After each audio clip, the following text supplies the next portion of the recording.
మన ప్రభువును ప్రియరక్షకుడునైన యేసుక్రీస్తు శక్తిగల నామంలో మీ అందరికీ శుభములు. ప్రియమైన దేవుని బిడ్డలారా, మరి ఎలా ఉన్నారో? గతించిన దినమంతా కూడా ఆయన రెక్కల నీడలో మనందరినీ కాపాడి మరొక దినాన్ని చూడటానికి కృప చూపించిన విధానాన్ని బట్టి మరొకసారి ఆయనకి వందనాలు చెల్లించుకుంటున్నామండి.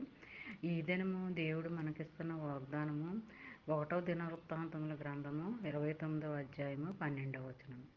ఐశ్వర్యమును గొప్పతనమును నీ వలన కలుగును, నీవు సమస్తమును ఏలువాడువు, బలమును పరాక్రమమును నీ దానములు హెచ్చించువాడును, అందరికీ బలమిచ్చేవాడును నీవే. ప్రియమైన దేవుని బిడ్డలారా, మరి ఆదరణకరమైన మాటలు ఏంటంటే ఇందులో మరి ఐశ్వర్యాన్ని ఇస్తాడంటండి, గొప్పతనాన్ని ఇస్తాడంట. అవి ఆయన వల్లే కలుగుతాయంటండి. సమస్తాన్ని జరిగించేవాడు ఆయనే. మరి బలమును పరాక్రమాన్ని దానాన్ని హెచ్చిస్తాడంటండి. మరి అందరికీ బలం ఇచ్చేవాడు కూడా ఆయనని చెప్పబడుతుందండి వాగ్దానంలో. మరి ఇలాంటి ఆదరణకరమైన మాటలు మన బ్రతుకుల్లో నెరవేర్పు కలగాలి అంటే మనము కూడా ఆయనకు అనుకూలంగా నడుచుకోవాలి, జీవించాలి. ఆజ్ఞల ప్రకారం మరి మనం నడుచుకుంటూ ఉండాలండి. ఎప్పుడు కూడా ఆజ్ఞల్ని అతిక్రమించి నడవకూడదండి. ఆజ్ఞలను అతిక్రమించి మరి ఉండకూడదండి. ఆజ్ఞానుసారంగా నడుచుకోవాలి.